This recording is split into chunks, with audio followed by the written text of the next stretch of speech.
o lance da personificação é um problema. Pô, você às vezes não é legal, às vezes você não fala bem, você não tem a linguagem que tá rolando, e ter sempre alguma coisa, e às vezes você não tem estrutura boa, faz por telefone e, pô, hoje edita bem, faz um negócio legal, porque hoje já dá, entende? Não é só milionário que sem monta. precisar de ter grana, né? Dá pra você... Não dá. Pô, você não consegue ter muita câmera, mas você precisa ter uma câmera boa, você precisa ter dessa luz aqui, essa daqui ainda é cara, né? A que eu uso é a primeira ainda ali que eu tinha, porque é um pedestal de R$100 e poucos, então dá. Entende? E o YouTube, além dos cursos, aqui fala, não tem dinheiro nem pra comprar curso. No YouTube tem. Tem muito conteúdo. Cara, o YouTube é uma rede muito democrática, bicho.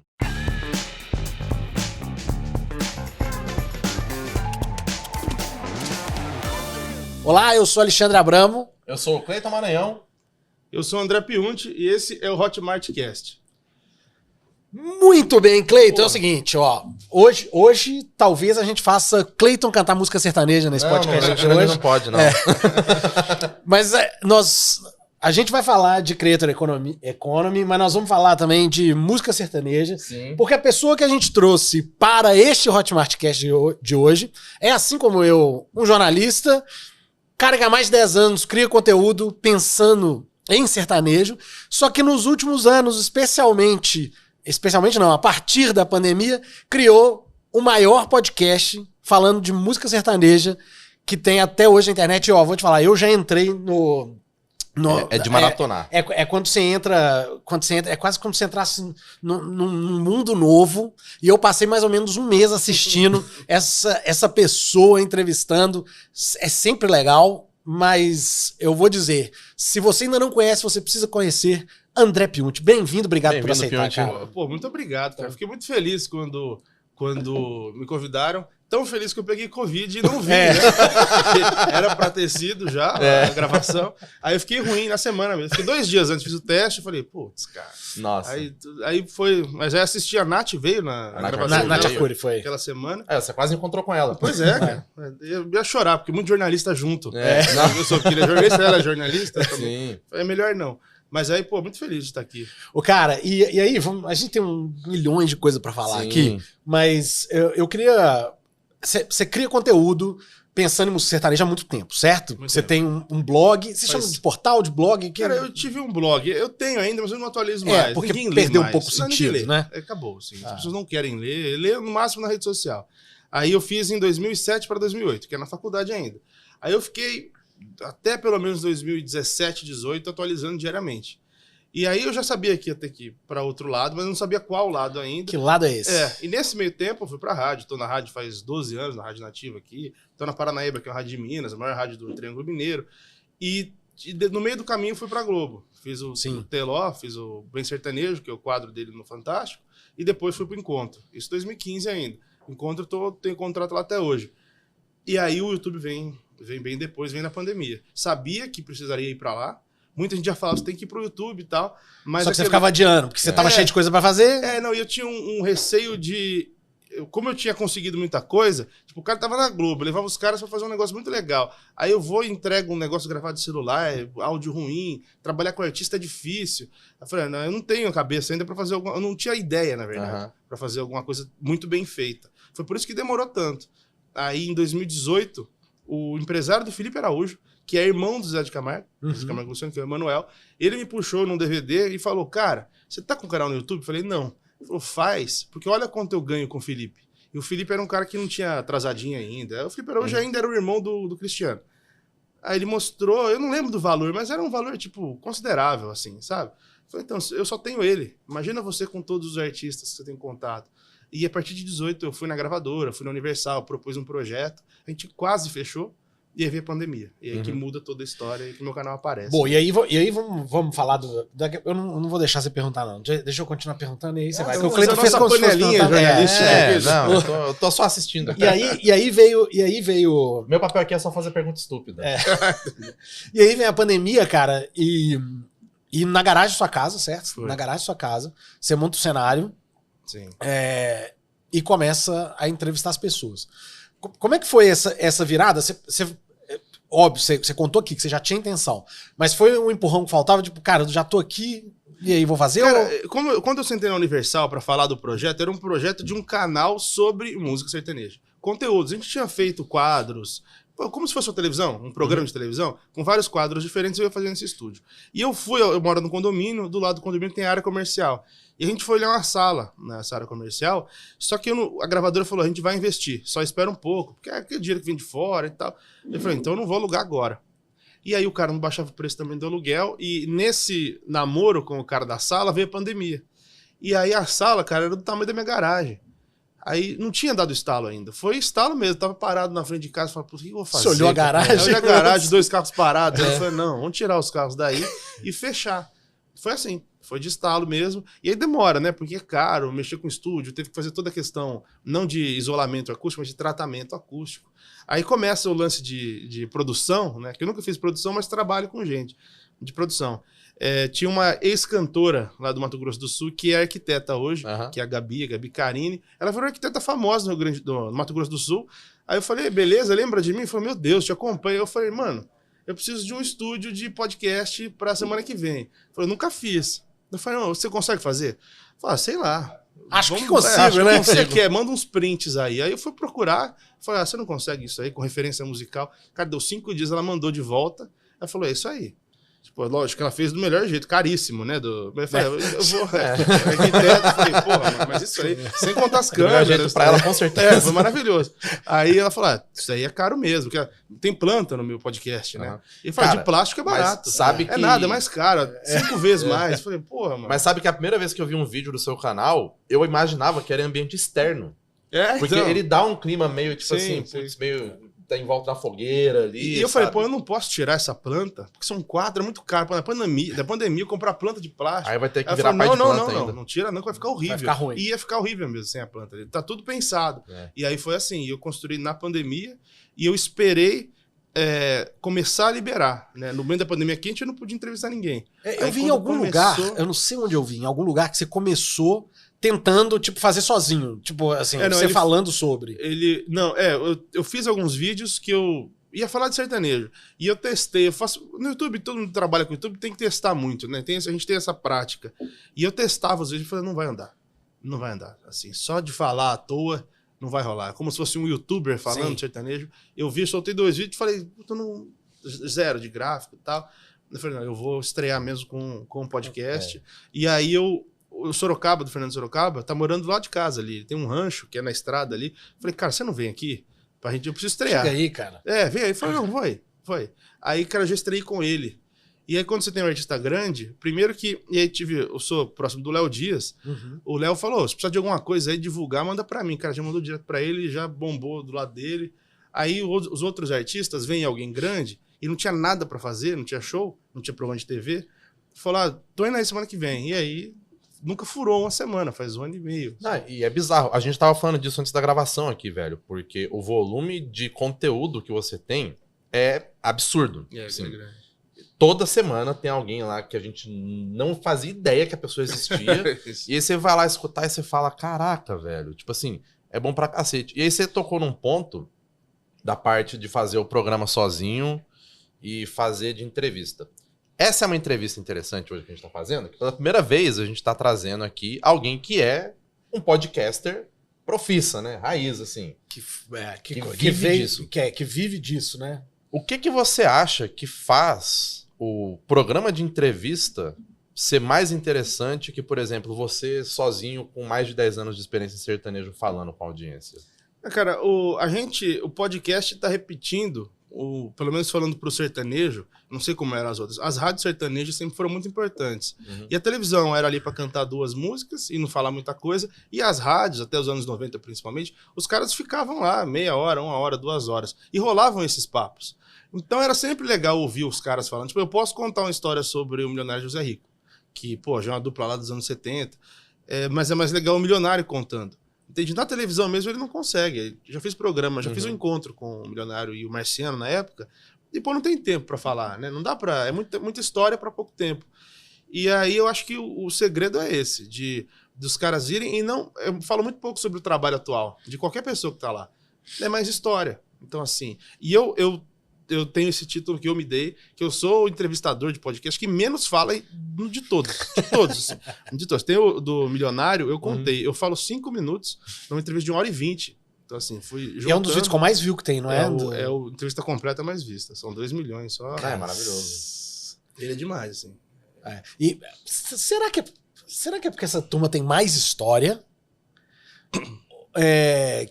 Porque a minha sensação, cara, é que quando essa turma dá entrevista desse tipo podcast, é mais interessante que qualquer outro nicho, assim. Eu não sei se é uma impressão minha. O que você acha? Você acha que é porque tem mais história mesmo? Eu tenho conversado com gente de gravadora, principalmente, que também tenta entender os números. Quanto mais jovem, menos interesse. Mesmo sendo um artista gigantesco. Assim. Ou ele traz o fã dele, que é muita gente, mas naturalmente, organicamente, o que mais rende é a galera mais antiga. Porque é muita história. É por isso. E tem coisa, por exemplo, que vai no imaginário, né, velho? Tipo assim, pô, ninguém nunca viu, tipo, na massa, um milionário falando com alguém. Não viu, cara, ele falou. Quem que falou? Alguns falaram, mas teve alguém que acho que foi milionário. Nunca deu uma entrevista tão longa. Falei, pô, não sei se era uma reclamação também. Esse cara não gostou. Não sei se é um recado, né? Foi indireta.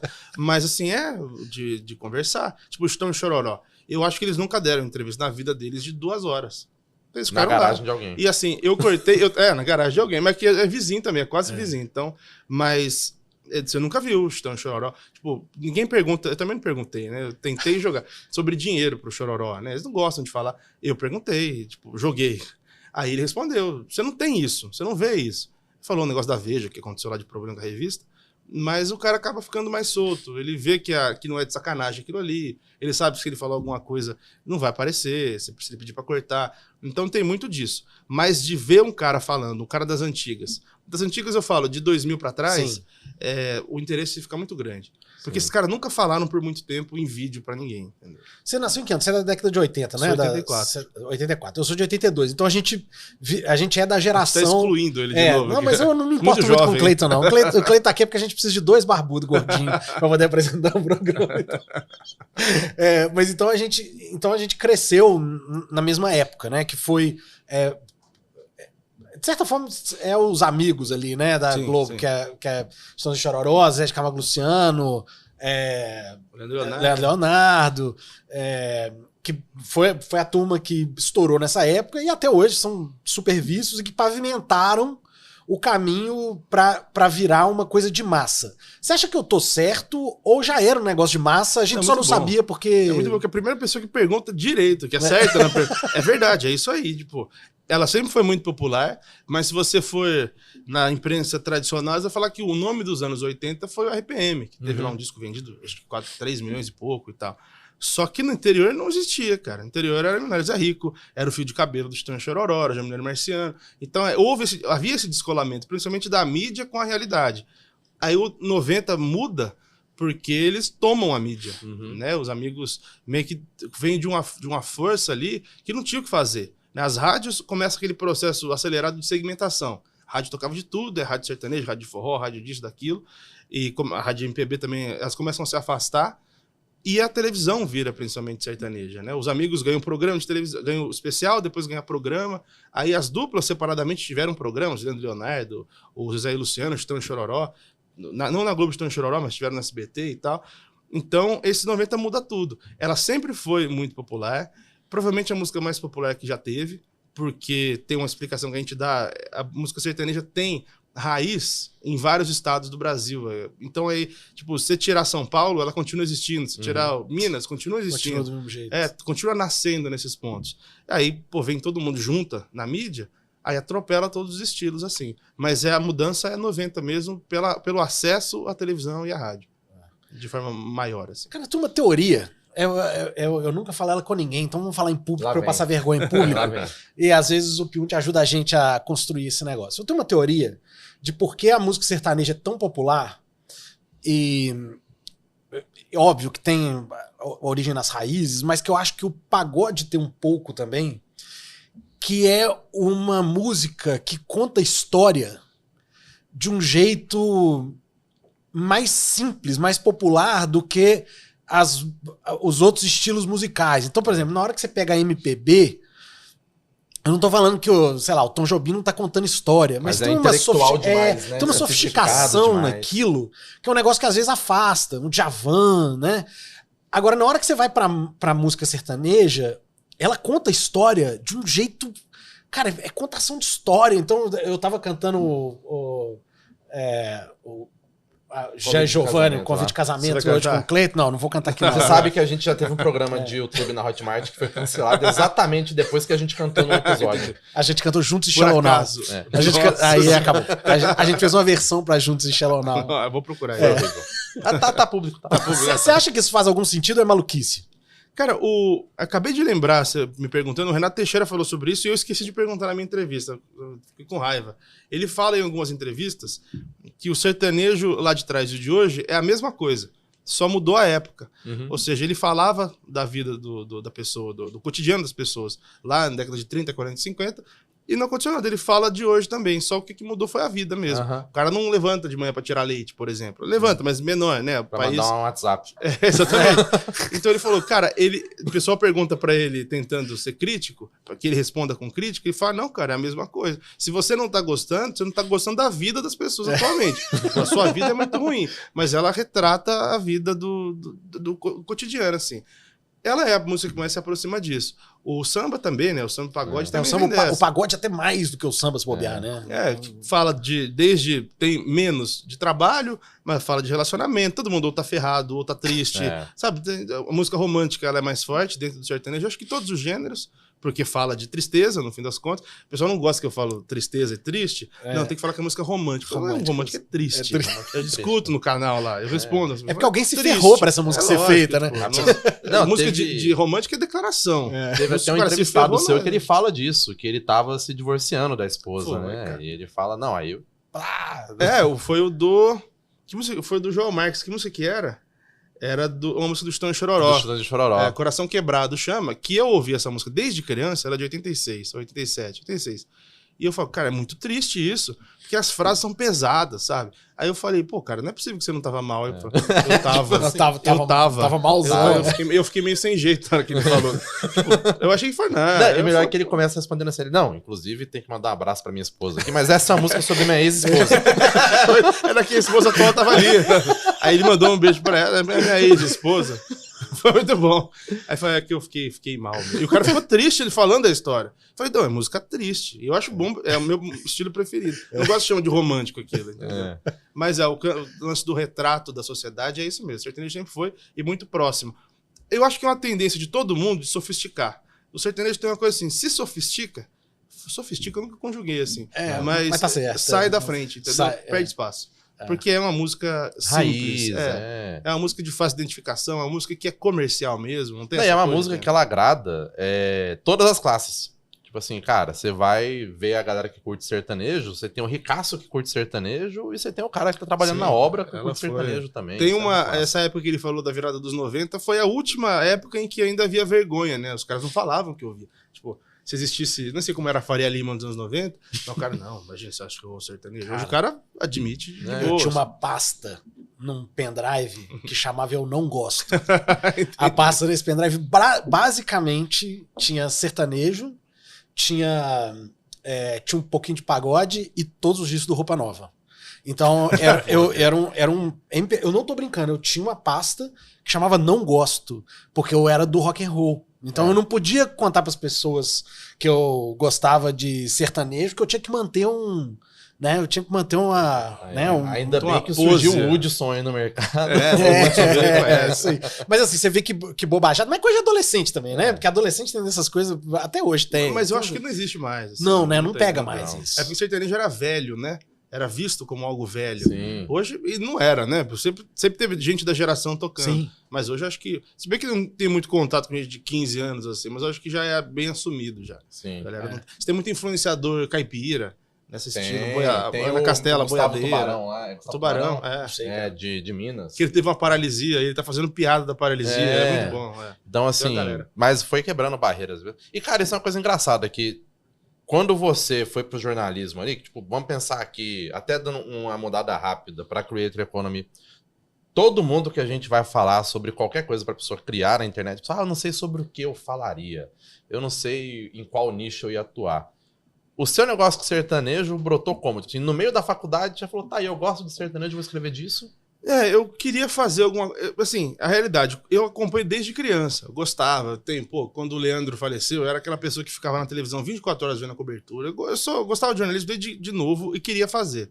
No meio da faculdade, já surge aquilo, você vai fazer o que depois? Porque o jornalismo tá complexo. Eu me formei em 2006 para 2007, e já tava essa conversa de que, daqui a pouco eu não tenho mais jornal, demorou pouco para os jornais impressos mesmo acabarem, entre aspas. E aí eu fiquei meio, o que eu vou fazer? E eu não queria trabalhar de jornalista, mesmo porque não tinha mais, os empregos pagavam muito pouco, tá? Precisava criar alguma coisa. E eu gostava de sertanejo. Falei, eu vou fazer um blog, um site, na verdade, que foi meu trabalho de conclusão de curso, para atender algo que eu achava que faltava, que era notícias sobre sertanejo. Eu entrava no UOL Música, lembra que tinha hoje é entretenimento. Tinha notícia de tudo, da banda indie da Nova Zelândia. Isso não é mentira, tinha mesmo. E não tinha nada do Bruno Marrone, que era a principal dupla da época e tal. Falei, porra, mas... E aí eu senti eu queria saber quando ia lançar o disco novo do Bruno Marrone, que eu comprava no Pirateiro, porque ninguém falava. E aí eu falei, vou fazer algo assim, montei isso, passei no TCC. E aí, cara, no meio do TCC, eu tinha uma professora que eu até perguntar se tem alguma coisa com você, que é a Bia Abramo, da família Abramo. Cara, a família Abramo é uma só. Só que a daqui de São Paulo, ela é mais importante. Então eles nem sabem que eu existo.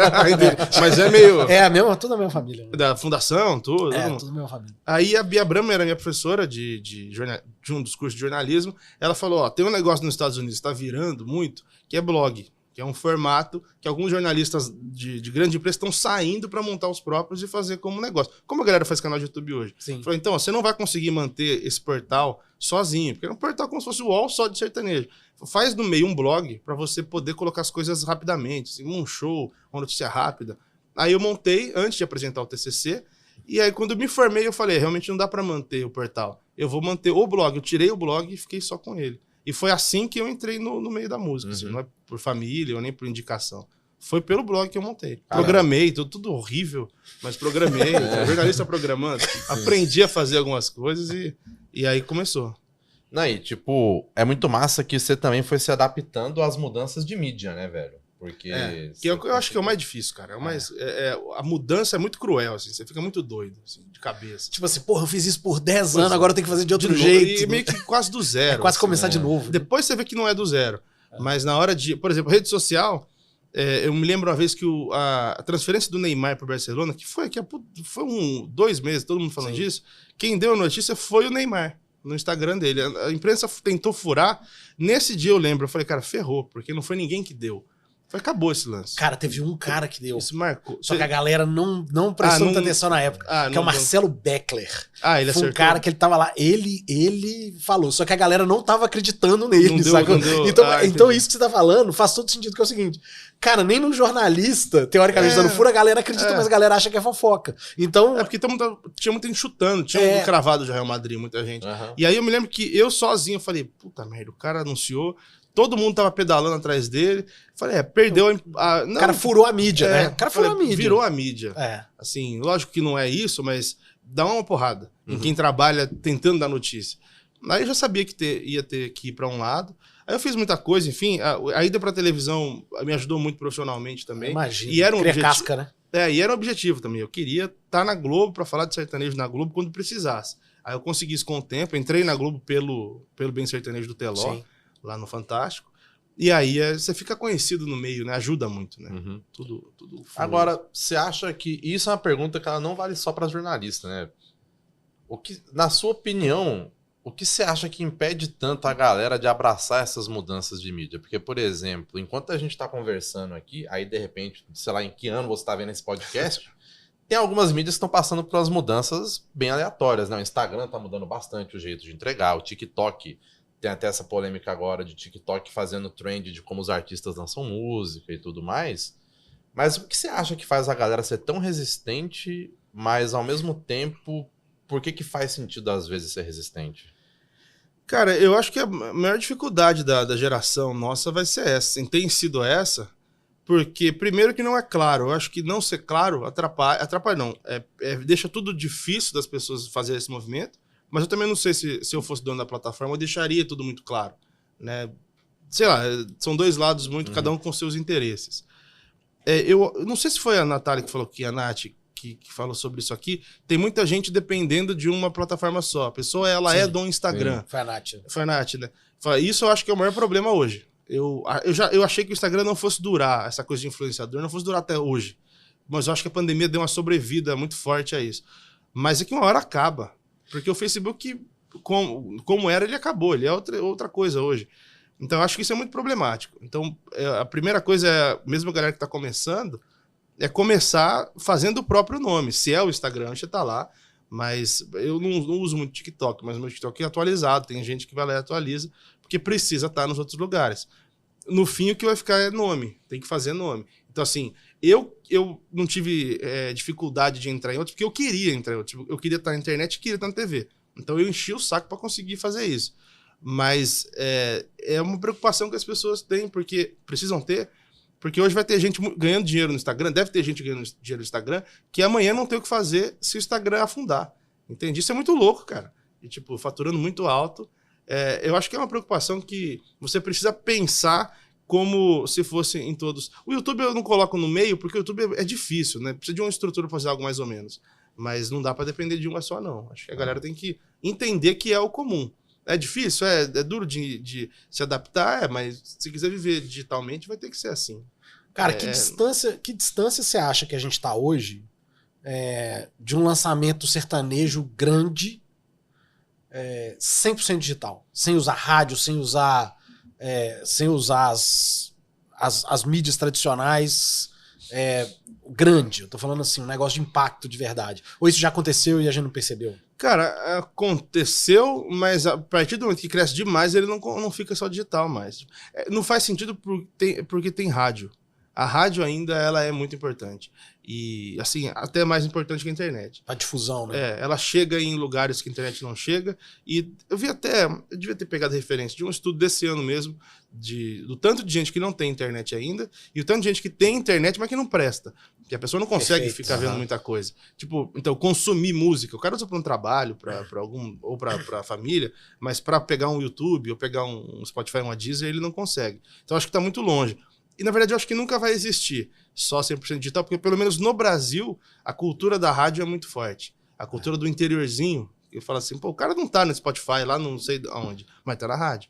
Então, não é interessante, não vale a pena. É que a gente tem um viés de grande centro, né? De achar que, que todo mundo lá no interior, no noroeste, Minas, lá em Vazante, onde eu morei. Aliás, um beijo pra turma de Vazante. Morei em Vazante, Minas, E eu usava muito esse exemplo, porque lá já tinha internet rápida nos grandes centros, mas lá pra eu ver YouTube, eu dava play, pausa e ia dormir. E aí, no dia seguinte, eu ia ver o vídeo, porque só tinha modemzinho 3G lá na época. Então... É que, assim...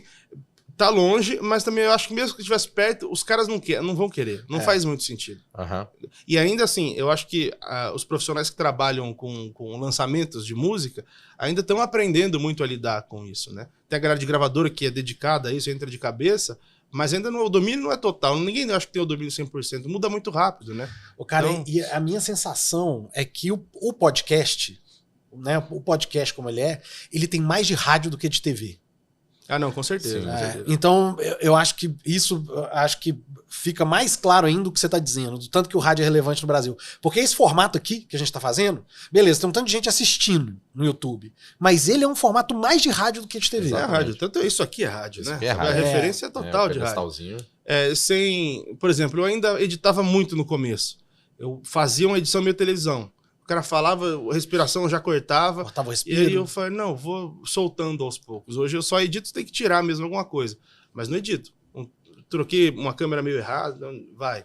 Então, assim, esse mais solto é interessante. Acho que tem uma importância. O Pânico, não o Pânico de hoje, o Pânico de 15 anos atrás, ele já tinha colocado câmera e já tinha dado pra entender, mesmo com o YouTube devagar. Que era por aí que ia. Que mostrar. Tanto que outras rádios menores chegaram a copiar, só que era muito caro, né? Você montar câmera dentro de um estúdio. Mas eu acho que eles já tinham entendido ali. E é isso, o bate-papo solto a televisão não consegue fazer. Porque não tem espaço pra isso. E a câmera intimida também, normalmente. Eu acho que esse formato é legal porque a gente vai esquecendo da câmera. Tem uma coisa Nós que três aqui a gente é acostumado com isso, mas depois de tempo você esquece da câmera e fica o papo. Tem uma coisa que eu acho que é importante, assim, e comigo, eu sempre peço para as pessoas irem sozinhas ou com uma pessoa só. Eu filmo num lugar que é uma garagem, não é pequeno, mas assim, é bem limitado. E se tem muita gente, mela a entrevista, assim. Piora muito. Assim, a gente tem pouca gente aqui. Tem um espaço grande. Eu vi da Natália, que já tava lotado, não tava? Pelo menos na hora que ela postou. É um negócio que já me pega. Porque o cara não fica à vontade. Então, assim, imagina que tem 10 caras aqui sentados beirando. Isso é uma coisa que muda muito também. A televisão é uma galera gigante, produção, não sei o quê. Esse lance da intimidade faz o cara soltar mais. Você entrou num ponto aí que eu tava doido pra te perguntar e foi bom você ter falado quando eu tava esquecendo.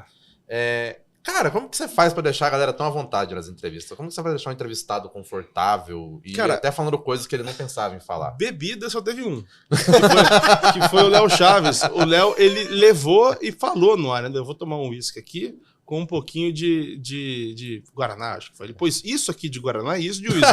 E ele falou, toma. Aí eu falei, pô, eu não vou bem. Porque eu já tô com calor, né? Porque eu fico preocupado. Aí tomei uísque e foi mais difícil.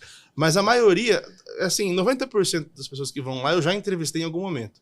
Então eu já conheço, já trombei o cara em algum lugar. E aí, como ele sabe que eu não tô lá como o jornalista que precisa entregar um furo e tal, né? A galera vai desarmada. E aí acaba... Por exemplo, você tem uma coisa que repercutiu, acho que mais repercutiu, e de importância histórica, foi a Galvão, das Irmãs Galvão, a Meire Galvão. Porque ela anunciou o fim, né? Sim, só que ela não me falou. Tipo, ela foi lá, eu falei, beleza, tudo bem, sua irmã, como tá? Continua mal e tal, tá internada? Ela falou, tá. Eu falei, beleza, não vou ficar cutucando isso, né? Falar, tá aí no final da entrevista, cara. Tinha 1h30 já. Obrigado e tal. Vocês vão cantar de novo? Tem algum projeto? Como é que tá? Não, acabou a dupla. Eu falei, porra, mas como você fala isso agora? Assim? Ela anunciou o fim da dupla. Ela ficou meio emocionada. Eu falei, caramba, ele não me avisou. Não foi nada programado, não foi...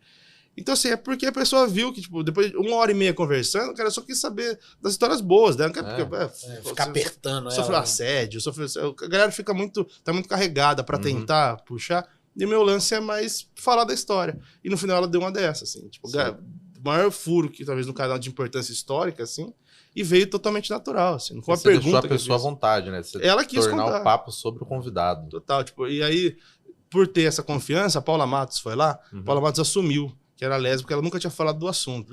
No meio, todo mundo sabia, mas ela tinha essa barreira de falar pro público dela, inclusive. E aí ela pediu, mandou uma mensagem, falou, posso falar aí? Posso falar? Falou, uai, pode? Você fala, não, se ficar ruim, posso gravar de novo? Eu falo, pode. Tipo, até ela gravou 2 vezes falando, tava muito nervosa. Então, assim, esse tipo de confiança também ajuda, porque não tem ninguém. Pô, sou eu e ela, tava no caso empresária, falou, não vamos fazer de novo? Então, acho que por eu conhecer, por eles assistirem o que tá acontecendo, e por já ter me dado entrevista, acho que acaba soltando mais, entendeu? Cara, você acredita que e por não ser ao vivo, tá? Não ser ao vivo, pra mim, muda muito. Isso ao vivo... Aqui...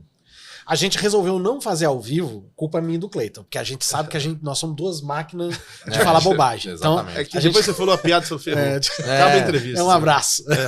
Então a gente, mas perdi o emprego. Por enquanto foi bem. Mas, cara, aí falando de... Porque você tá falando, né? Você tá fazendo um podcast de nicho, que é uma coisa um pouco nova no Brasil. A gente tava discutindo isso ali, né? A maioria dos podcasts são generalistas, né? Então, se você pegar os grandes, eles são generalistas.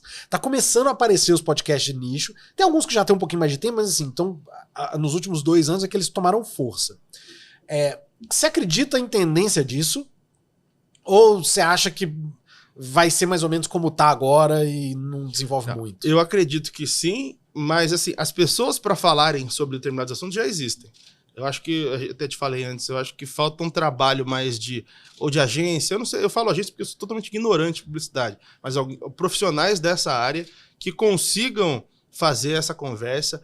Tem acontecido um negócio bastante já desde o começo desse ano, que são podcasts de nichos que as empresas vêm e fazem. Sim. Tipo, sei lá, a Hotmart vai fazer um podcast de alguém, então a gente pega um cara que a gente conhece, põe lá e investe.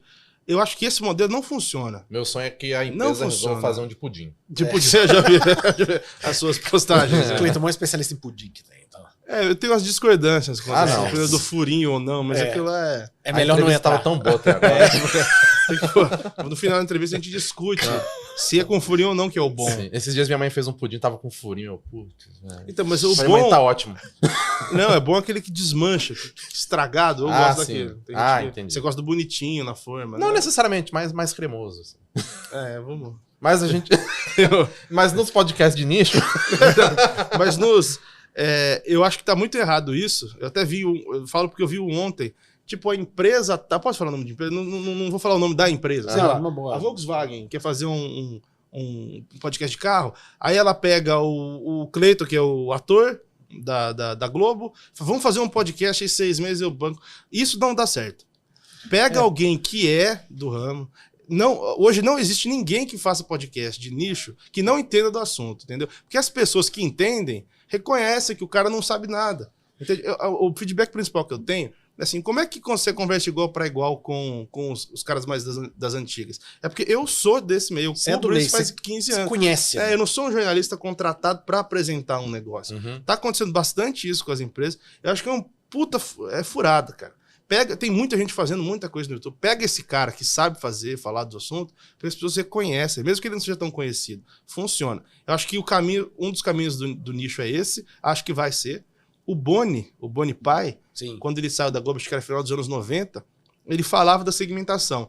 E muita gente fala, puta, que papo idiota de segmentação. Você acha que reduzir a capacidade de alcance das televisões? E ele fala, não, é esse o futuro. Cara, ele estava muito certo, entende? Porque as rádios foram prova disso. As rádios segmentaram e explodiram. As rádios, os blogs. Tudo. Aí você começa a ter. Então, eu acho que o nicho vai crescer muito. Eu acho que o YouTube tem um crescimento absurdo ainda pra frente. Eu vejo muita gente, até acho que alguém que veio aqui fala, não, eu acho que tá porque tudo encareceu. Encareceu porque tá tudo caro mesmo. Mas que não tem espaço, isso é mentira. Dá pra crescer muito ainda. Muito. E pra muita gente. Especialmente Não, focando, né? Quando a gente fala de Sim, cara, segmento, no seu caso do sertanejo, você tá com quantos views por mês mesmo? Cara, a média são 5 milhões. Cara, 5 milhões de Mas é views por com mês. 4 entrevistas por mês, né? Agora eu vou começar a soltar mais. E aí agora não sobe na matemática simples, mas é mais conteúdo que você gera e o YouTube acaba premiando de alguma forma. Cara, você tem uma noção de que talvez o seu podcast tenha mais audiência do que muita coisa que você já trabalhou, inclusive na TV e no rádio? Não, bicho? com certeza. É muito louco isso. E a audiência que quer assistir, né? Isso que é Que eles vão até lá, né? O YouTube, ele não te dá certeza de nada, né? Muito bom. Eu tenho uns contatos lá, eu converso e falo, você pode me falar se meu podcast é isso? Falo, não, mas não posso. Mas eles não chancelam nada. Acho que faz parte. Você deve ter o maior podcast de música do Brasil. Do mundo. Do mundo, possivelmente. Porque não tem podcast no mundo de música. A única que bateria seria de música country, provavelmente americana, que não existe. E aí não tem. Aí eu falei com o pessoal do YouTube, falou: é isso. Você pode falar, não. Mas entendeu? você pode. Eu posso, mas é meio chato falar. Mas a gente pode falar que a gente tá aqui hoje com o maior podcaster de música do mundo. É igual a Nath, é o maior canal de finanças do mundo também. Então, ela é do mundo? Então, vira o poder do nicho, né, cara? Os caras do Flow lançaram o Amplifica agora, só que ele tá começando agora, né? Lá com o Rafa Bittencourt. Que é um cara do rock, né? Que é do rock.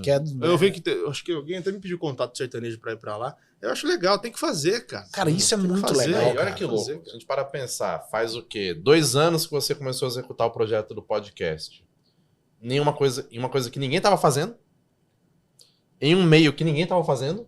Fato, cara. E hoje você tem o maior disso no mundo. Beleza, em partes, talvez, porque tinha pouca gente fazendo. Mas também o número é expressivo demais, cara. E, é difícil de bater porque eu tô no maior...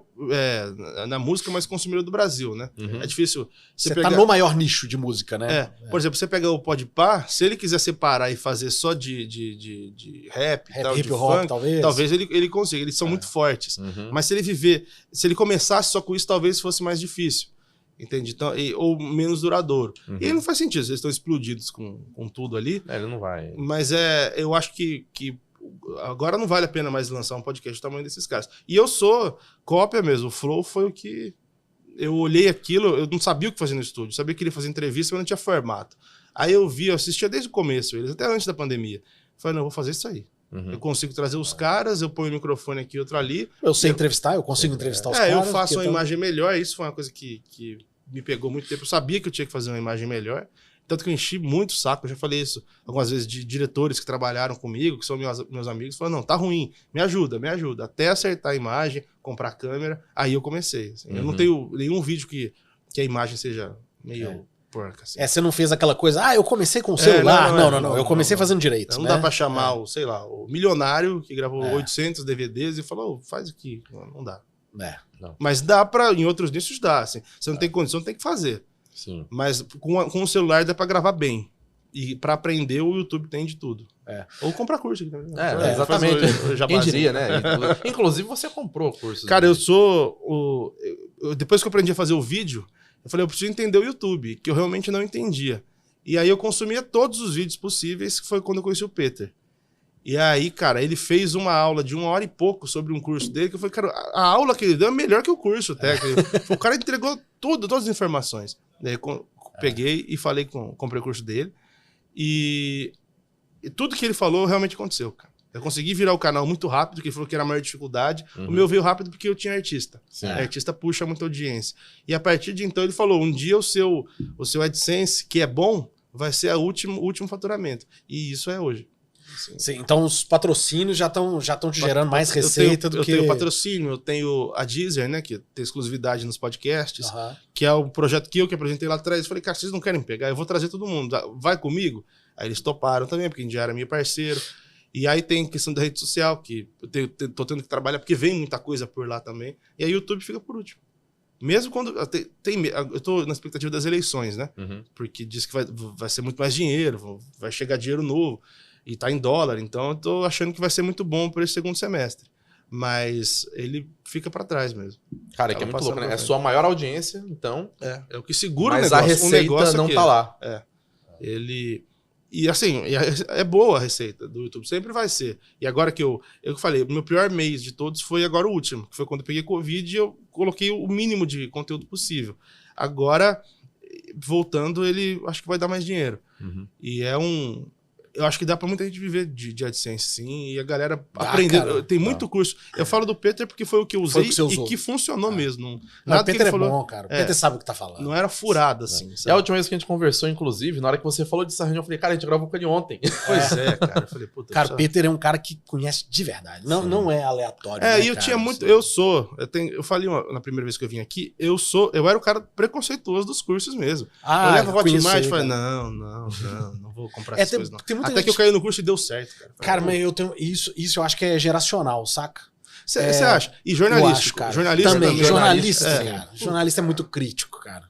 Então, mas é geracional. Então, assim, a gente é mais chato pra isso do que a geração que vem. Eu uso meu sobrinho de referência. Meu sobrinho tem 20 anos. Entrou na faculdade, tem 1 ano e meio. Cara, ele já cresceu nesse mundo. Então, ele não tem os preconceitos que a gente tem. Tipo, será que dá pra aprender pela internet? Né? Sempre vem daí. Será que presta? Será que é bom? Sabe? Cara, esses meninos não, porque eles já cresceram vendo youtuber. Então, pra eles é natural aprender pela internet. Porque, cara, tá na base do que ele consumiu. Não só de entretenimento, mas de informação também. Esse menino, quando tem dúvidas, né? A gente, quando tinha dúvida, ou a gente perguntava pra alguém, ou ia na Barça, né?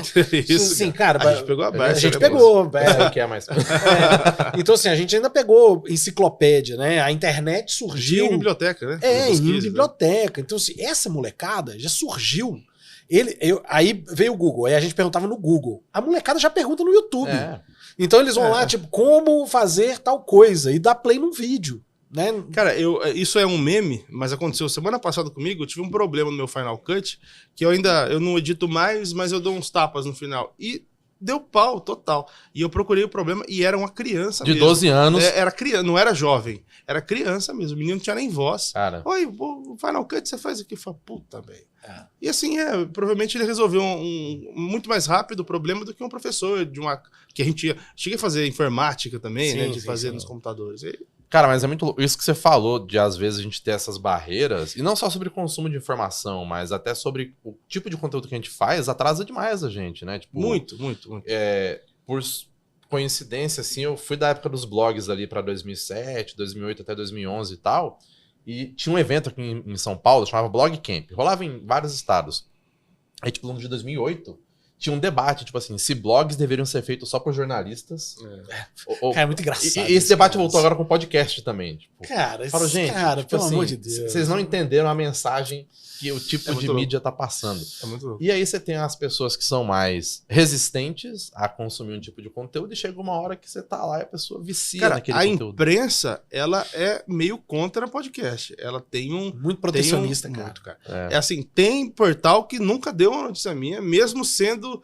Não deu. E a gente sabe por quê. E assim, quase todos, eu sei, 99%. Mas você sabe que por causa do fulano tem uma trava. E o problema é que hoje virou o programa, os podcasts viraram os programas de maior repercussão de assuntos. Sim. Porque o cara vai dar uma entrevista para um veículo, ele tem lá 10 minutos, ele faz uma pergunta, o cara tenta uma chamada. Uhum. Aí o cara sabe, o cara segura. Vai no podcast, cara, ele dá 3. A polêmica besta da última semana foi do Caio Castro. Que foi o quê? Foi um podcast. Então não consegue. Tudo que repercute. Você pega o Twitter, os assuntos mais comentados. Alguém falou numa entrevista. Que entrevista? Podcast. Eles são muito, tipo, flow. Que agora teve toda a polêmica. Mas muito do que eles apanharam veio de imprensa também. Que os caras começaram a dominar. O cara quer lançar o programa, o disco novo dele, vai onde? Ele vai em um dos podcasts, cara. E assim, faz parte. Né? Eu sou da imprensa também. A gente era da imprensa tradicional. Cara, ou eu fico aqui reclamando, ou eu vou ganhar dinheiro do outro lado. Eu fui pro outro lado, entendeu? Agora, tem um negócio também de como a imprensa, de como os grandes veículos foram moldados também, né? Que é o jornalista sair de casa com a pauta. Que é assim, a pauta, normalmente, ela já tem viés por natureza. Então, assim... É que ele precisa voltar com a informação. Eu tenho que voltar com essa frase do cara. Né? Então, com frequência, eu não ia lá para poder perguntar pro cara o que ele pensava sobre alguma coisa, para a partir disso moldar a pauta. Normalmente, o cara já ia lá e falava assim: o foco é esse. E aí a culpa não é nem do jornalista, porque às vezes o cara tem 3, 4 pautas para fazer num dia. O cara saía da redação e aí ia lá para fazer uma pergunta já esperando determinada resposta para dar do jeito que ele queria. Sim. E aí as pessoas começaram a criar uma distância da imprensa, né, de crítica, de caramba, a imprensa, né, de atacar a imprensa. Na hora que você vem pros podcasts, cara, você acaba despindo, né, nas conversas dessas coisas. É porque teve algumas figuras, eu não sei se os candidatos a presidente vão nos podcasts agora. O Lula foi no Podpah. E qual a crítica que eu li? Faltou apertar mais. Essa ideia é de imprensa. É de imprensa. Faltou apertar por quê? Só porque ele era ex-presidente? Então, se o cara não quis falar daquele assunto, a crítica funciona se eles forem jornalistas atendendo um jornal. Mas não é. Não é. São então, dois caras normais. É por isso que há um choque que eu acho que a imprensa vai perder. Assim, eu falo numa boa disso porque também faz parte do outro lado. Assim. Só que vai perder, porque além disso, além da visibilidade, o lado de cá, o lado do digital, tá ganhando muito mais dinheiro. Então, um podcast médio, um podcast mais ou menos, o cara ali ganha mais dinheiro do que um jornalista já meio respeitado. Isso vai quebrar tudo, isso vai matar. Eu acho que isso está incomodando, mas isso vai ser o grande problema. Porque qualquer podcast andando mais ou menos já ganha mais que um cara de bom cargo, entende? Você acha que... E assim, não precisa ser um número estatístico real, mas você acha que mais ou menos a partir de qual audiência uma pessoa consegue já ter uma renda boa vinda de podcast? Cara, passa muito por se for nicho e você tem um parceiro. Pô, se for fazer de carro, você pode chegar numa montadora e falar, pô, me dá algum dinheiro. Porque eu quero falar assim, o cara vai te dar só 3 mil de investimento. Pô, mas 3 mil é salário de muita gente, que você talvez é maior que o seu até ontem. Cara, o cara que consegue 1 milhão pelo menos, o cara consegue 500 mil por mês de views, ele já ganha um dinheiro. Só que o problema de conseguir essa audiência é que você vai precisar produzir muito, né? Eu acho que tem pouca gente no Brasil que produz pouco e ganha muito.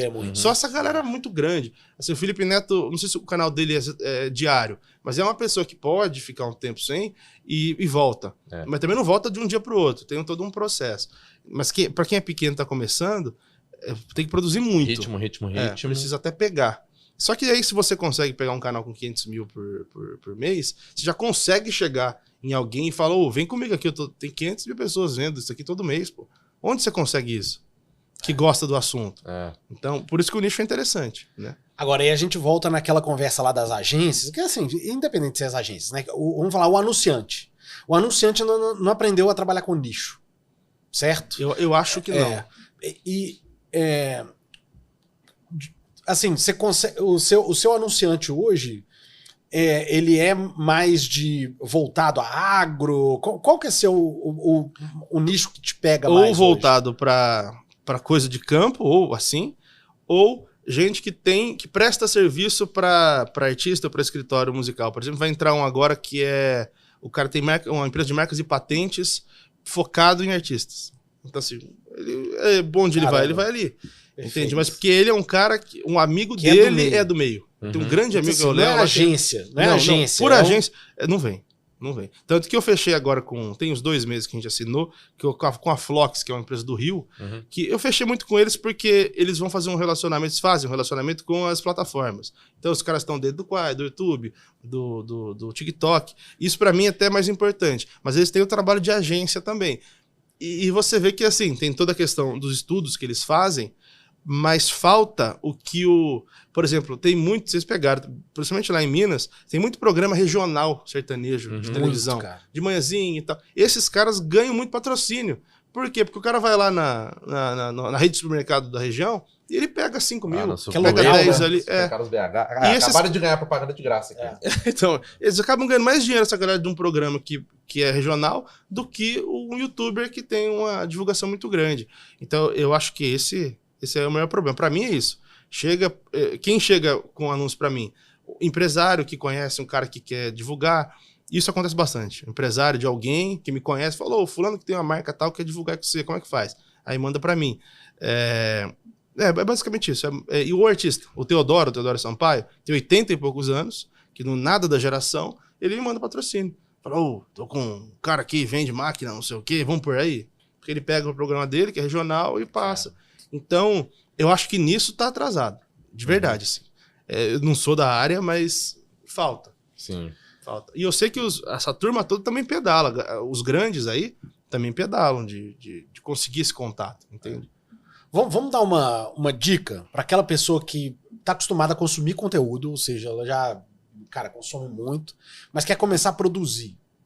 Então, assim, se você fosse começar um projeto do zero hoje, mas sem os seus contatos, porque o seu caminho, você trilhou ele e falou, cara, isso aqui vai fazer sentido, porque eu já tenho... O caminho dele foi fácil? Foi facílimo. Foi muito Se fosse fácil. difícil pra vocês. Se tivesse sido difícil. Mas eu digo assim, imagina, você, tinha 10 anos de relacionamento com a indústria, né? Você já conhecia as pessoas. Só que tem gente assistindo a gente aqui, do outro lado, que provavelmente não tem contato nenhum e só quer começar a produzir conteúdo de alguma maneira. Como que você faria isso se você tivesse que começar agora sem ter seus contatos e tal? Eu acho que, tirando a educação, o ramo de educação, que a pessoa está lá explicando, de finanças está junto ali, que a pessoa está explicando, não está muito mais interessante. As pessoas se cansaram de ver gente falar, sozinha. Você liga a câmera aí, hoje eu vou falar de cinema. Aí, blá, blá, blá, blá. O lance da trocação de ideia, de conversa, funciona muito. Não só no sentido de podcast, mas de você poder trocar ideia com alguém sobre um assunto determinado. Se eu não tivesse contato hoje do sertanejo, no meu caso, que trabalho com música, que o visual é muito importante, eu teria investido no lance de ter uma imagem boa e começaria com um jeito desconhecido, com um artista pequeno. E trocaria ideia sobre música sertaneja. Em vez de eu ficar na frente e falar, olha, isso tá aqui e tal. Aí eu jogaria o assunto e colocaria ali. Eu acho que esse é um começo. É muito parecido com o que os compositores falam, quando eu pergunto como é que faz pra gravar com o Gustavo Lima, com o Zezé, com o Luan Santana. Ele falou, primeiro você grava com o cara da sua cidade, faz volume. Fica conhecido pelo menos com o que você consegue. E aí você começa a crescer. E isso é real, assim. Eu faria isso. Eu começaria do jeito que eu tenho, com o meu estúdio. Pequenos. Com artistas pequenos. Pegaria a galera que não é... Galera que eu consigo. E porque sem os artistas, qualquer pessoa é muito ligada hoje à internet. Tá todo mundo que tá tentando ganhar dinheiro ou querendo estar posicionado no mercado, tá fuçando o que tá acontecendo. Se ele bate e vê alguém falando de sertanejo, mesmo que o cara não seja muito conhecido, fala, pô, tem alguém fazendo uma coisa diferente aqui. As pessoas são muito de olho. Então eu acho bem interessante isso. Eu acho que tá muito complicado o sozinho. O sozinho vira muita questão da personificação. você tem que ter a sorte de ser carismático. Se nem todo mundo é a Nath falando, ou o Primo Rico lá, que as pessoas gostam de ver. Às vezes você não é legal, cara. Assim, é difícil. Teve uma entrevistada Assuma que você não é legal, né? Cara, o Cleiton tem muita dificuldade de assumir isso. Exatamente. Mas ainda assim recebo declarações de pessoas que gostam de mim direto nas redes sociais. Mas a Priscilo, que foi uma das convidadas aqui, ela falou, o palco não é pra todo mundo. E tudo bem. Tipo, cara... Beleza, nesse caso a pessoa vai continuar no palco, só que o protagonismo não é dela, né, cara? E não precisa, porque Eu, por exemplo, eu vou fazer agora... Essa é uma dica, inclusive, para quem tá começando. A gente tem eleições em outubro, aí depois de novembro tem Copa, a Copa acaba o Natal na semana seguinte. Então, assim, a gente tem um buraco de fim de ano de conteúdo muito grande, porque todo mundo vai voltar, esses assuntos vão... Copa e eleição vai ser um saco. Só vai ter isso. Se você tem outros assuntos, cara, eu vou produzir muito mais. Eu vou fazer alguns vídeos de história. Além do podcast, eu vou fazer um monte de coisa. Histórias de discos, histórias de artistas. Mas para mim é específico, porque é algo à parte. Porque vai faltar conteúdo. Acho que vai ter muita gente interessada em coisas que não seja futebol, nem eleição, aí você vai lá e entra no buraco. Pra dar uma escapada de leve, né? YouTube é muito isso. Você oferece ali. Mas eu acho o lance da personificação é um problema. Pô, você às vezes não é legal, às vezes você não fala bem, você não tem a linguagem que tá rolando, e ter sempre alguma coisa, e às vezes você não tem estrutura boa, faz por telefone, e pô, hoje edita bem, faz um negócio legal, porque hoje já dá, entende? Não é só milionário que sem monta. precisar de ter grana, né? Dá pra você... não dá. Pô, você não consegue ter muita câmera, mas você precisa ter uma câmera boa, você precisa ter dessa luz aqui, essa daqui ainda é cara, né? A que eu uso é a primeira ainda ali que eu tinha, porque é um pedestal de R$100 e poucos, então... dá, entende? E o YouTube, além dos cursos, aqui fala, não tem dinheiro nem pra comprar curso. No YouTube tem. Tem muito conteúdo. Cara, o YouTube é uma rede muito democrática, bicho. Tem. A minha iluminação, que você falou quando eu vim aqui, pô, eu gosto dessa iluminação, ela é quente ali. Eu peguei de um youtuber gringo ali, que o cara, ele fazia um vídeo muito bom. Ele pegava uma câmera de $5.000 e uma câmera de $500. Aí ele pegava pra um cara que fazia vídeo muito ruim e falou, faz esse vídeo. Aí ele, com a câmera cara, ficou uma porcaria, ele pegou de 500 e ficou cinema, assim. Então, esse cara que foi, eu não lembro o nome dele, mas é um cara bem bombado. E ele ensinou o vídeo que eu faço, onde posicionar e tal. Então, é questão de você pediu a dica para quem tá começando, eu acho que... Dedica tempo, né? Tempo. Consome, assiste o YouTube, vê o que tá dando certo. Cara, eu assisto muito YouTube ainda. Minha parte da manhã, assim, até a hora do almoço, eu tô assistindo YouTube no computador, com fone de ouvido, assistindo o que os caras estão fazendo. Entende? Porque não é tão complicado no final. Essa é uma parte que ela é praticamente de graça, né? Assim, se você tiver um acesso à internet e um celular, né? Assim, mas é de graça. Então, assim, você ir pro YouTube pesquisar... você falou mesmo de iluminação... Cara, tem tanto conteúdo de graça, cara. Muito, cara. Muito. Tem o Guido Porta dos Fundos lá de graça no YouTube ensinando a fazer iluminação. E outra, assim, muita gente fala, eu não falo inglês. O YouTube hoje tem legenda. Legenda automática. Então, assim, nos Estados Unidos tem conteúdo pra qualquer coisa, né? Então, dá pra conseguir. Dá pra montar um estúdio desse daqui sem gastar dinheiro. Só conseguir, como eu falo, de entender como monta, só no YouTube. Sim. Cara. Daí, por exemplo, que no seu caso, né, como você tá no meio artístico, obviamente tem que ser bem produzido. A gente entrevistou a Carol Rache aqui. A Carol ficou nos podcasts mais escutados do Brasil no Spotify por muito tempo, gravando só com o AirPod dela e o iPhone. Nossa. Cara. Assim, ela fala do quê? Ela fala de desenvolvimento pessoal. E eram pílulas, era um podcast. A galera também acha que podcast precisa de ser um negócio de 3 horas. Cara, não, velho. Tem podcast tipo da Carol que era tipo 8 minutos. Tem o da Folha, lá que é muito bom também. CBN faz isso direto, que solta umas pílulas lá e, cara, vai funcionando. O segredo eu acho que é você fazer um conteúdo que tenha relevância pra alguém, né? Não, e uma coisa, eu esqueci de responder, eu acho que falta, como é tudo muito informal, né? É tudo eu faço, eu abro meu canal, eu preencho as coisas, falta tratar como empresa. Eu acho que é um problema grande, assim, no começo, óbvio que não é uma empresa, no começo é você se virando, mas a maioria não consegue, tipo, ela é uma pessoa no trabalho convencional e nesse ela trata de qualquer jeito. Eu acho que isso é uma coisa que vai ter que mudar também, que tem mudado, né? Eu vejo todo mundo que vem aqui explode, né? Os caras vêm com um monte de curso e viram um negócio muito maior. Mas só consegue ficar muito maior porque a estrutura tá meio formada como negócio. E eu acho que o pessoal peca muito nisso. Tem youtuber ganhando dinheiro, mas que não sabe nada do que tá fazendo. Não tem planejamento, não sabe o que vai acontecer no que vem.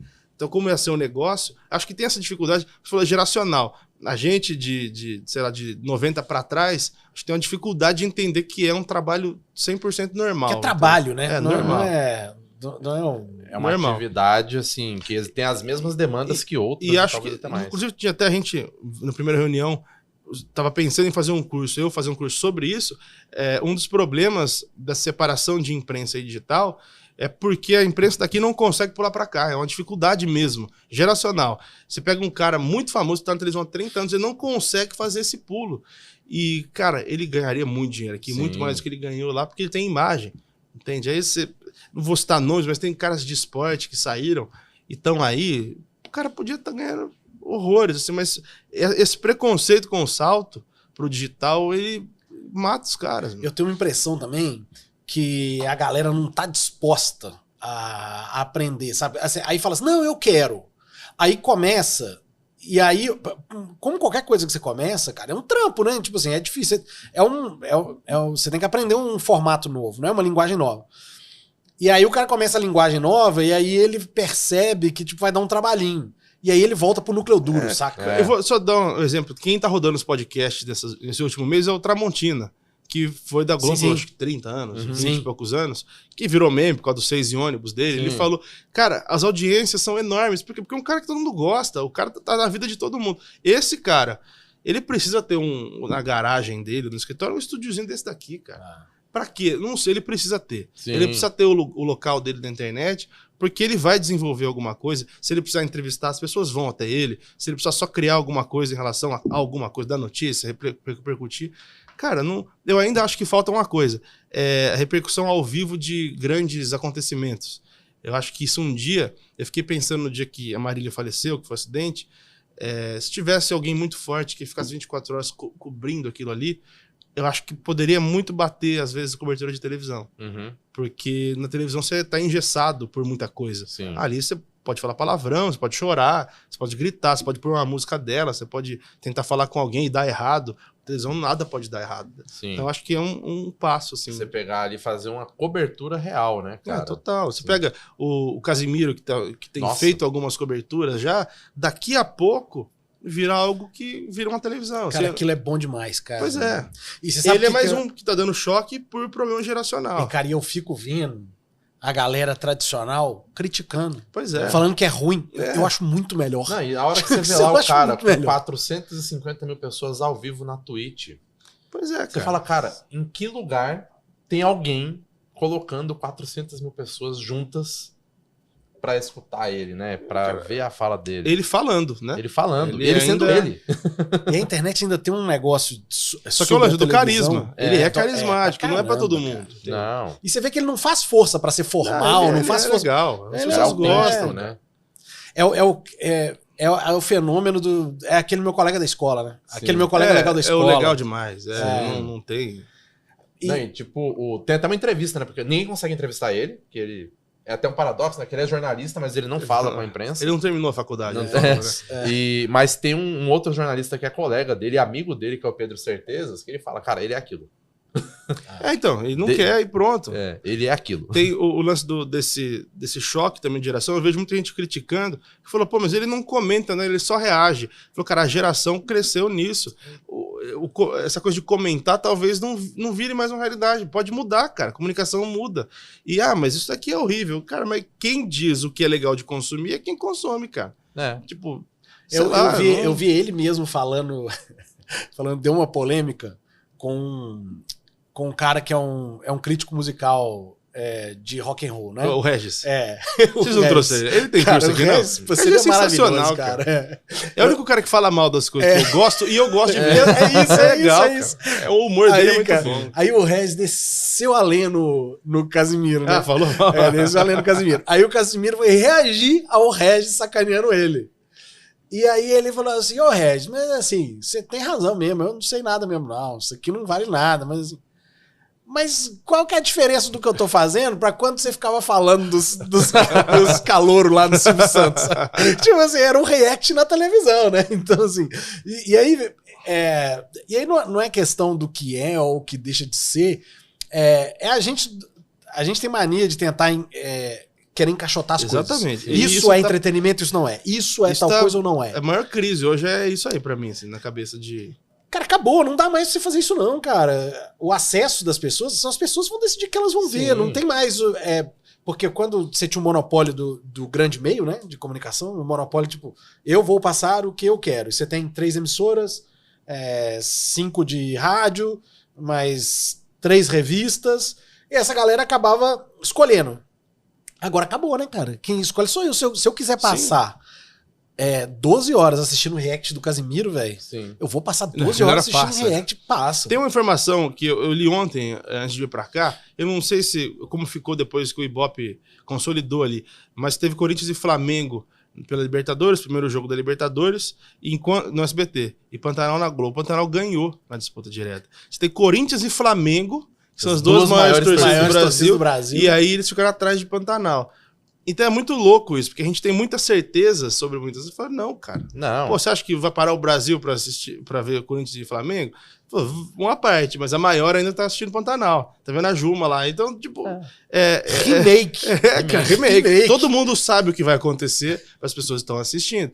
Então, essa coisa de encaixotar tá queimando a cabeça do povo, porque ninguém tá acertando mais nada. E você assim. tinha até falado, né, que você estando no YouTube, você tem que testar o tempo todo. Então, tem, cara, porque... você deve ter um nível de aceitação, de você aceitar quando uma entrevista não vai Não, bem. isso eu acho que eu já falei uma vez, muito do jornalismo, eu não sei de outras profissões.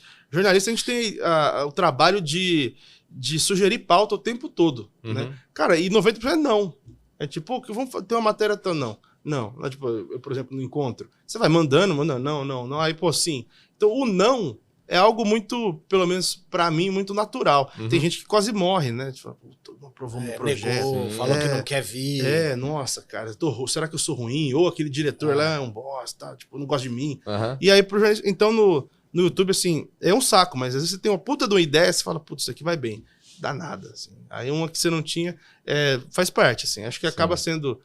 pra trabalhar com isso tem que ser bem resolvido nesse Inclusive, lance. teve alguém que você tem muita vontade de entrevistar e não entrevistou ainda? Tem muita gente ainda. Tem o Zezé pra ir, tem o Leonardo pra ir. O Leonardo vai ser legal demais. Mas não dá, cara. Porque assim, tava bem encaminhado. Eu entrevistei a Ed Cury, que é assessora dele, que... Aliás, eu adorei essa entrevista, cara. A assessora explodiu, ficou os artistas pra trás, né, de audiência. É uma coisa impressionante. Ela nunca tinha dado entrevista. Ela é uma senhora, cara, muito simpática. E ela respondeu absolutamente tudo. Falou, como é que foi tal coisa? Contou altas histórias dele, cara. Muito bom. Do Leonardo, que pegou a bolsa dela, jogou no meio da rua. De brincadeira, no meio daqui da Paulista. Acho que era da Paulista. Pegou a bolsa dela, virou assim, na janela e devolveu a bolsa. Um cara bom, ele seria um amigo bom pra gente. Então, aí, cara, eu tava num namoro ali, vamos trazer o Leonardo, porra. Aqui é controlado o ambiente. Aí ela falou, não, você pode pôr uma cerveja, um amendoim? Eu falei, lógico, mas vai piorar, né? Mas beleza. Aí, cara, ele falou, não, vamos ver. Vamos conversar. Aí ele resolveu ir naquele da Virgínia, que ela teve uma temporada de podcast, eu acho que ela e a Camila Loures, e era ao vivo. Cara, ele só falou merda. E assim... O que acontece, cara? Não pode falar mais as coisas. Tem umas coisas que não dá, tem umas coisas que não dá. Tipo, 3 mulheres e ele no podcast. Cara, ele só falou barbaridade. Mas é engraçado, que a minha mãe é muito fã dele, né, cara? Ela vai no show dele com o Eduardo Costa, ela fala, nossa, mas a gente escuta cada coisa. Então, só que não pode falar ao vivo. Aí ele falou o que acontece, é um monte de notícia batendo nele. Aí ele falou, esse podcast também não. É ruim, aí deu uma gelada. Agora eu vi que ele fez com a Lia Oliveira. Piorou, piorou, juntou os dois ali. Aí vai um monte de notícia. O Ale gravou lá em Goiânia. Aí vai um monte de notícia. Olha que machista, não sei o que. Cara, ou ao vivão não dá e tem que editar. Mas ele vai ser um que eu espero muito. Ele, o Zezé. O Zezé eu acho que vai ser um marco porque, além dele ter muita história, ele é muito contador de história. Sim. Ele lembra das coisas. Fala, porra, ali aconteceu isso e tal. Ele gosta de corrigir. Fala, isso aqui não, isso aqui sim. Então acho que é um papo que vai ser. E o Luciano. Ele é o cara que tem as entrevistas mais longas da história, assim. Ele é um cara que você sentar aqui, você não falar pra ele parar, ele não para. E ele também é um cara que... Pro YouTube é maravilhoso isso. Né? É incrível. O cara rende uma semana de corte. Mas a gente tava falando antes de você vir aqui que o seu canal ele é tipo o universo cinemático da Marvel. Porque vai conectando tudo lá. Tipo, total, cara. O irmão do Zezé de Camargo. Aí tem... Não, e eu fui percebendo que o entorno gera muito interesse, cara. Muito. Tipo, eu fiz o Irmão do Chitão Chororó agora, os irmãos. Maurício e Mauri, que é uma dupla da década de 90, tá voltando agora, cantar junto e tal. Cara, você começa a ver uns cortes subindo. A filha do Chutão, a Aline, que teve programa de TV já 10, 15 anos atrás, eu fiz uma entrevista meio que pra aquecer o Chutão. Explodiu a entrevista dela, bateu muita entrevista de Instagram.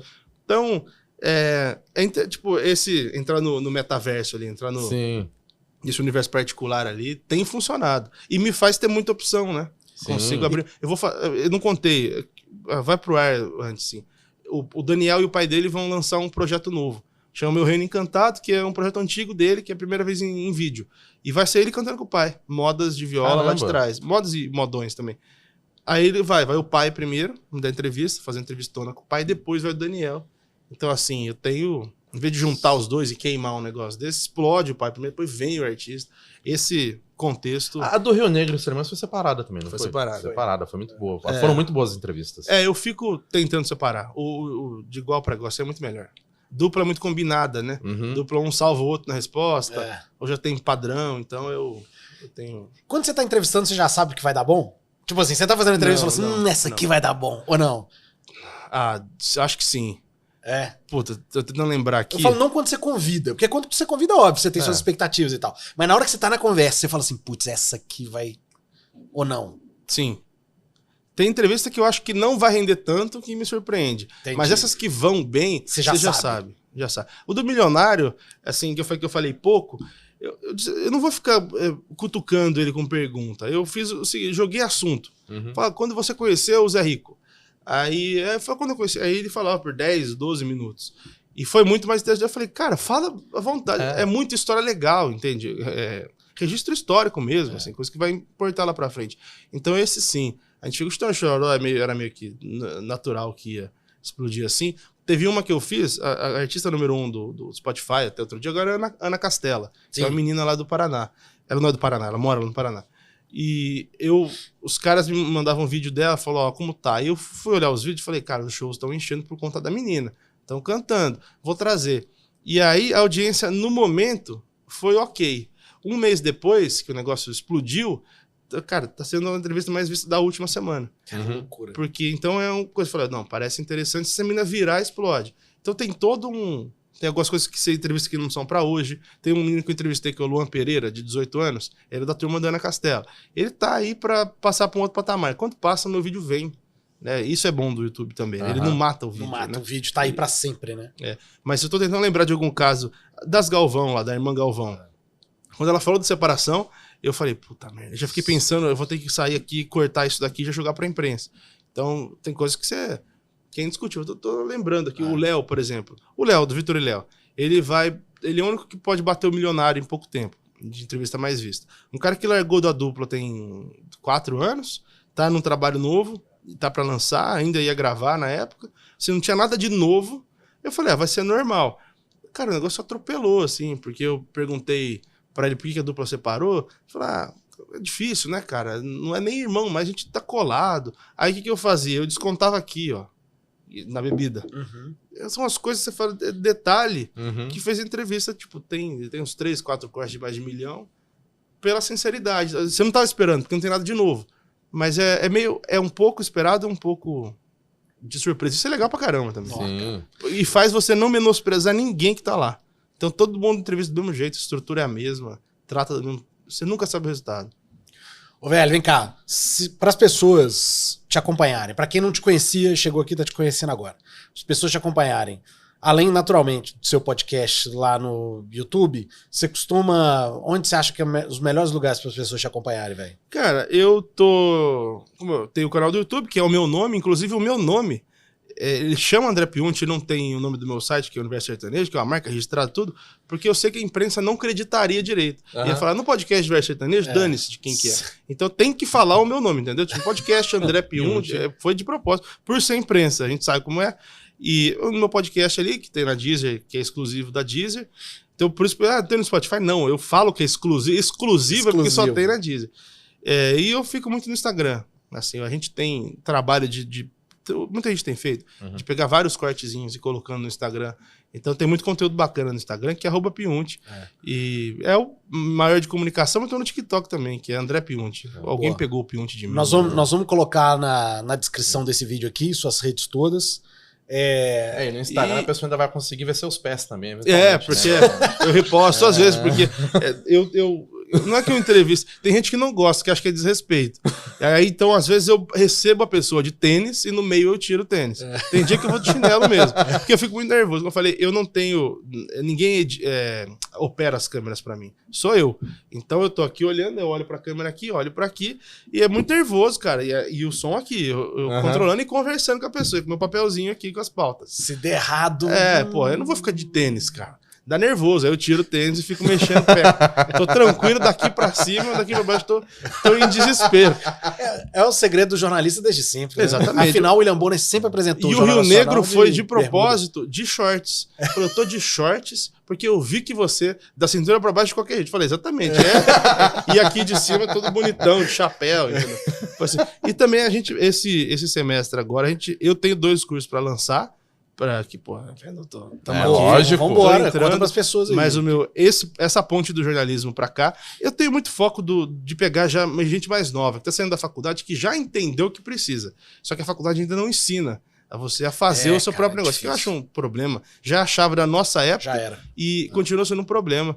Cara, faz o seu negócio na internet e principalmente ensinar, eu ganho dinheiro como?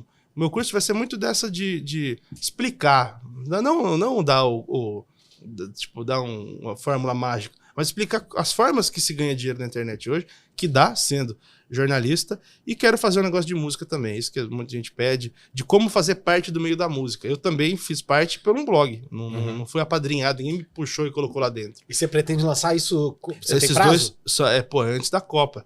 Até outubro tá os dois. Um tá outubro gravado, esse de jornalista tá gravado. O outro tá meio que escrito.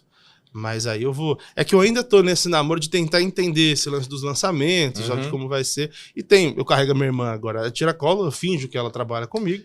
Mas aqui a gente tá fazendo... A gente tem um estúdio em casa. Sim. E aí a gente vai fazer os de línguas dela, tudo. Então Vou tocar ele pra si mesmo. Todo mundo que veio pra cá ficou rico. Então eu falei, eu vou cair pra cá Essa também, é a minha esperança também. Estamos aqui nessa faz um tempo. Eu falei, não, eu vou vir pra cá, cara. Cara, minha cocarta de fora já. Não Frases estranhas pro podcast de negócio. É o segredo. É o segredo. E aí, cara, na hora que você lançar, naturalmente as pessoas estiverem te acompanhando, mas a gente também, eu acho a gente vai te ajudar nisso. E eu acho que a gente pode, inclusive, mais pra frente, na hora que você... Porque a gente nunca chamou ninguém pra voltar nesse podcast. A gente pode fazer isso, cara. Triste, né? Deu gastei o que eu não tinha. A gente pode, quando você for lançar, cara, já fica o convite pra gente poder fazer de novo lá na frente. Eu peguei até eu não gosto muito de dar entrevista, né? Porque as pessoas perguntam coisas nada a ver. E aí eu falo, puta, aí você acaba falando que não deve também. Mas topei agora esse é o primeiro, fazer uma rodada de podcasts agora, pra ser maldoso, me vendeu o meu curso. Exatamente. Sacanagem. Eu falei não até agora eu vou e falar do curso. Aí aproveita. E a gente já entra em oração pra você não ser cancelado. Tá bom? Só vou em podcast gravado. Não funciona. Ao vivo não dá. Turma, André Pilmuth, velho, obrigado. De coração mesmo, de coração. A gente sabe que, seu tempo é corrido e que você não costuma aceitar esse tipo de convite, então obrigado por ter aceitado aí, cara.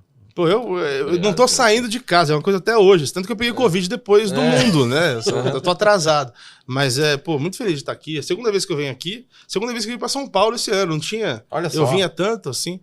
Vim muito legal o projeto de vocês. Tudo. Eu entrei nesse mundo agora de estudar tudo. E eu entendo porque a galera é muito doida nisso. Porque é muito bacana mesmo. É um outro mundo Marvel o de vocês. É fora do comum. Abre um outro universo. Sim. E esse é o prédio mais novo de São Paulo. Tenho certeza, né? Porque ainda cheira novo. Você entra lá embaixo, é muito novo, cara. Mesmo quando você vai parar no andar errado, é muito novo. Eu fui parar lá. Onde eu fui? Foi na ReHap.